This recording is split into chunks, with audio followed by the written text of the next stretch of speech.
Genesis chapter 24, Isaac and Rebekah. Abraham was now an old man. God had blessed Abraham in every way. Abraham spoke to the senior servant in his household, the one in charge of everything that he had. "Put your hand under my thigh and swear by God, God of heaven, God of earth, that you will not get a wife for my son from among the young women of the Canaanites here, but will go to the land of my birth and get a wife for my son Isaac." The servant answered, "But what if the woman refuses to leave home and come with me? Do I then take your son back to your home country?" Abraham said, "Oh, no, never. By no means are you to take my son back there. God, the God of heaven, took me from the home of my father and from the country of my birth and spoke to me in solemn promise. I am giving this land to your descendants. This God will send his angel ahead of you to get a wife for my son. And if the woman won't come, you are free from this oath that you've sworn to me. But under no circumstances are you to take my son back there." So the servant put his hand under the thigh of his master Abraham and gave his solemn oath. The servant took 10 of his master's camels and, loaded with gifts from his master, traveled to Aram Naharaim and the city of Nahor. Outside the city, he made the camels kneel at a well. It was evening, the time when the women came to draw water. He prayed, "Oh God, God of my master Abraham, make things go smoothly this day and treat my master Abraham well. As I stand here by the spring, while the young women of the town come out to get water, let the girl to whom I say, 'Lower your jug and give me a drink,' and who answers, 'Drink, and let me also water your camels,' let her be the woman that you have picked out for your servant Isaac. Then I'll know that you are working graciously behind the scenes for my master." It so happened that the words were barely out of his mouth when Rebekah, the daughter of Bethuel, whose mother was Milcah, the wife of Nahor, Abraham's brother, came out with a water jug on her shoulder. The girl was stunningly beautiful, a pure virgin. She went down to the spring, filled her jug, and came back up. The servant ran to meet her and said, "Please, can I take a sip of water from your jug?" She said, "Certainly, drink." And she held the jug so that he could drink. When he had satisfied his thirst, she said, "I'll get water for your camels too, until they've drunk their fill." She promptly emptied her jug into the trough and ran back to the well to fill it, and she kept at it until she had watered all of the camels. The man watched silent. Was this God's answer? Had God made his trip a success or not? When the camels had finished drinking, the man brought out gifts, a gold nose ring weighing a little over 1/4 of an ounce and 2 arm bracelets weighing about 4 ounces, and he gave them to her. He asked her, "Tell me about your family.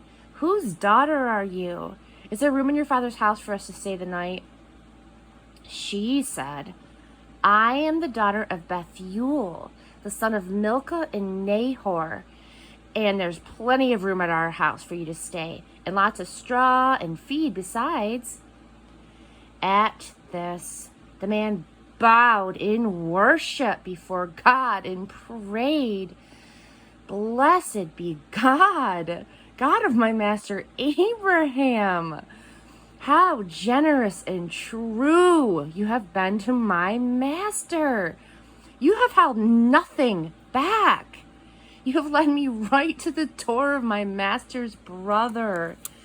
And the girl was off and running, telling everyone in her mother's house what had happened. Rebecca had a brother named Laban.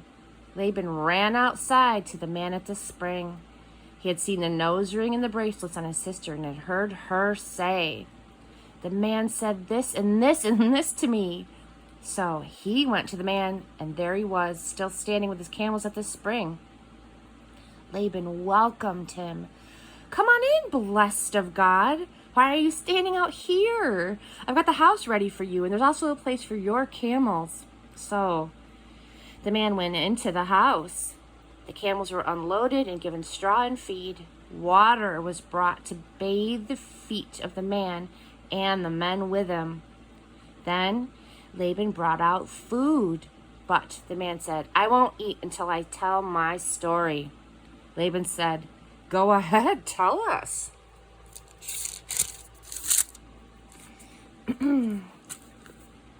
The servant said, "I am the servant of Abraham. God has blessed my master. He's a great man. God has given him sheep and cattle, silver and gold, servants and maidservants, camels and donkeys. And then, to top it off, Sarah, my master's wife, gave him a son in her old age, and he has passed everything on to his son. My master made me promise, don't get a wife for my son from the daughters of the Canaanites in whose land I live. No, go to my father's home, back to my family, and get a wife for my son there."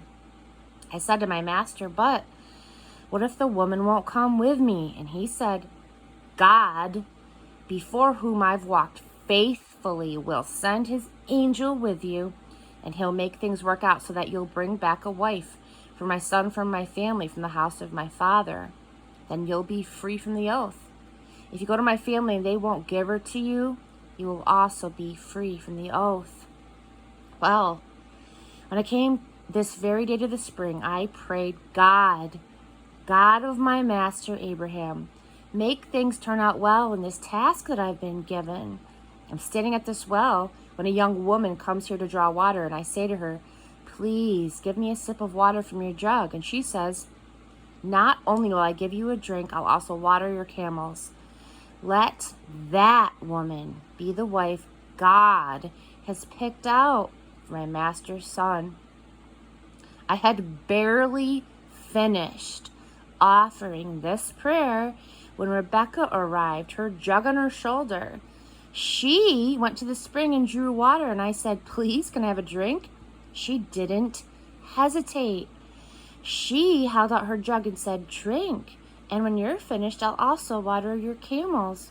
I drank, and she watered the camels. I asked her, "Whose daughter are you?" She said, "The daughter of Bethuel, whose parents were Nahor and Milcah." I gave her a ring for her nose, bracelets for her arms, and bowed in worship to God. I praised God, the God of my master Abraham, who had led me straight to the door of my master's family to get a wife for his son. Now, tell me what you are going to do. If you plan to respond with a generous yes, tell me, but if not, tell me plainly so I can figure out what to do next. Laban and Bethuel answered, "This is totally from God. We have no say in the matter. Either yes or no, Rebecca is yours. Take her and go. Let her be the wife of your master's son, as God has made plain." When Abraham's servant heard their decision, he bowed in worship before God. Then he brought out gifts of silver and gold and clothing and gave them to Rebekah. He also gave expensive gifts to her brother and mother. He and his men had supper and spent the night, but first thing in the morning they were up. He said, "Send me back to my master." Her brother and mother said, "Let the girl stay a while, say another 10 days, and then go." He said, "Oh, don't make me wait. God has worked out everything so well. Send me off to my master." They said, "We'll call the girl. We'll ask her." They called Rebecca and asked her, "Do you want to go with this man?" She said, "I'm ready to go."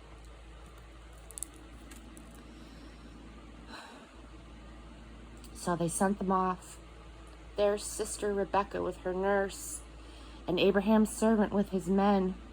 And they blessed Rebecca, saying, "You're our sister. Live beautifully, and your children triumphantly."